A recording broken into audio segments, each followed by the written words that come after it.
Já vás všichni zdravím. Tak klub tradičního karate Olomouc je tady v Olomouci zhruba rok. Doufám, že teda dlouho bude.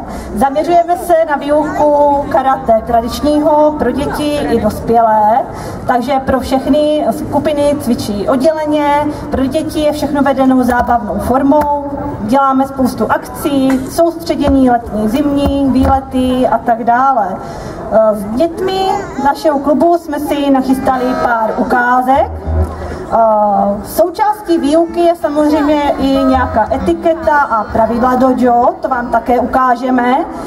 Jako základní je nástup. Já bych požádala děti. Sejza? Ne, ale mám jednou samý. Mokoso? Mokoso jame? Shoumeni rei? Senseni rei? Kiricui.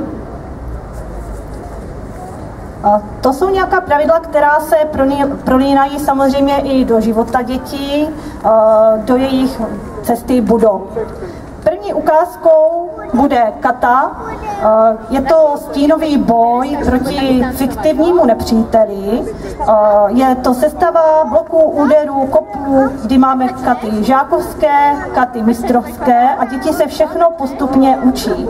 Naše děti jsou na začátku a poprosím je tedy o první kata Heian Shodan. Rozestupy. Tak Hačí, jak ti dám něco na papa, pojď? Hační? Oddělala mami do kabelu. Pojď si sednout. Joj. Hační. Kata. Jime.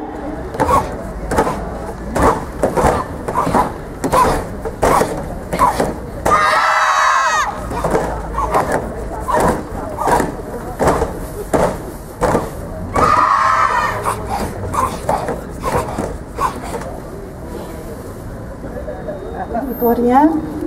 Všichni dozadu. Sejda. Klára Viktor.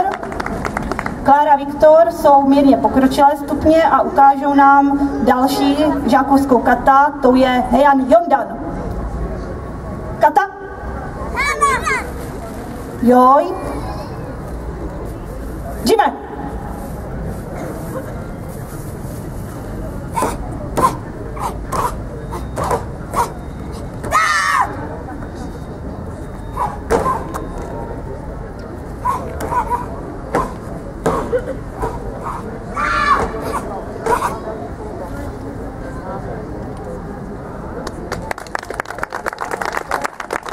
Výborně. Další ukázkou jsou podmety. Takže děti, které mají nachystané podmety, ať se postaví.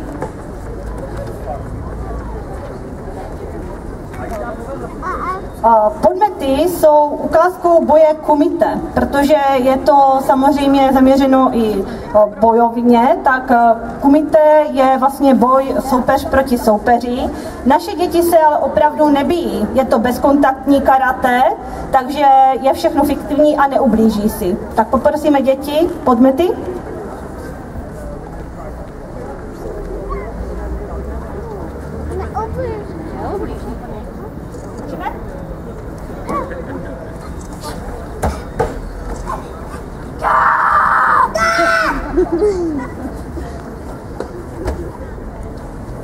Ještě jednou.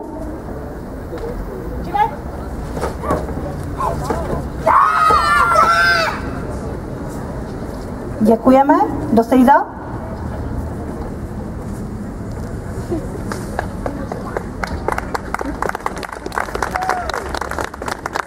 Další disciplínou je Enbu.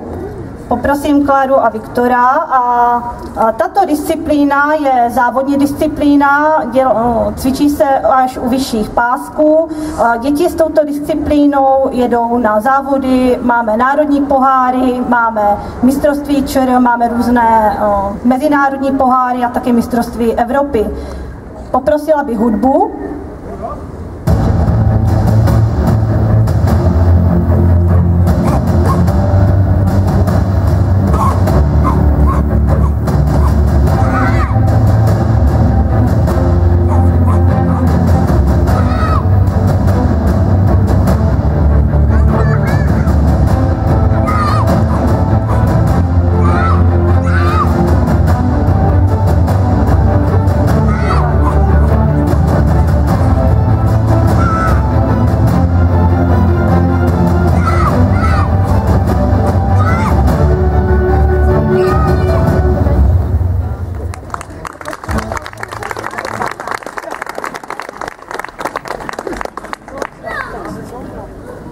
Děkujeme.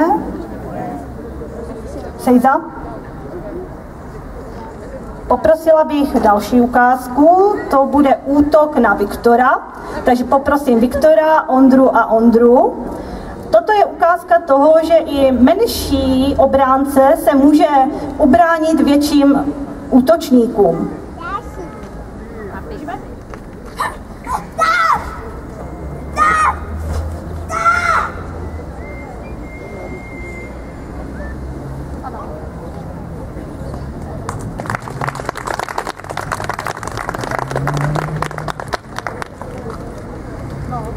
Sejza.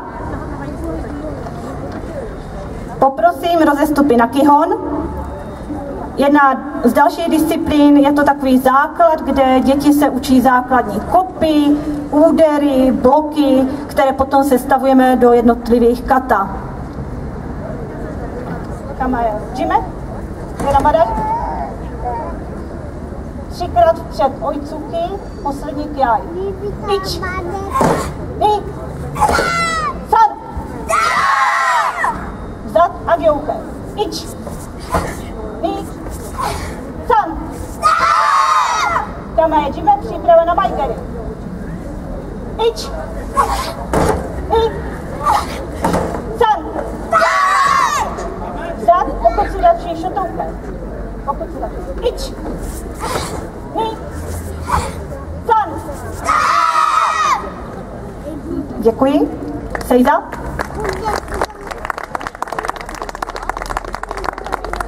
Poprosila bych holky, všechny. Kibarači, směrem ke mně. Příprava na yokogeri ke komi. 2krát, druhé kjaj. Ič. Ni. Máváte, je to stejné. Ič. Ni. Děkujeme, Sejza. Teď bych poprosila kluky. Ondra, pojďte si pro lapy. Vojta Sklenář, Viktor, Adam. Pokud to nemáme, tak poprosíme Dominiku.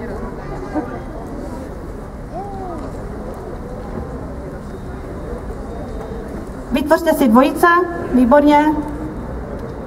Kibarači, strana Vojta, Dominika. Viktor, Kibarači a na lapu Čokocuky, do lapy. A všechny kjaj 5krát. Běžte blíž, kluci, blíž, ať to můžou do lapy. Výborně.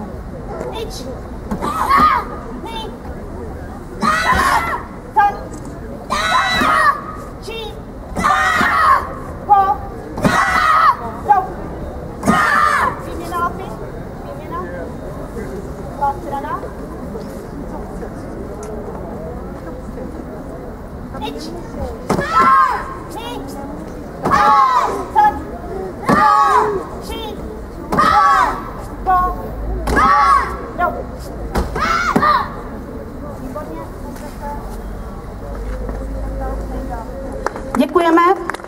Toto byla ukázka, že děti dělají i silové tréninky, protože potřebují samozřejmě ke svým karatistickým výkonům i sílu. Poprosím, aby se děti postavili. A chtěla bych moc poděkovat dětem, které se zúčastnili ukázek a také jejich rodičům, že je dovezli. Děkujeme.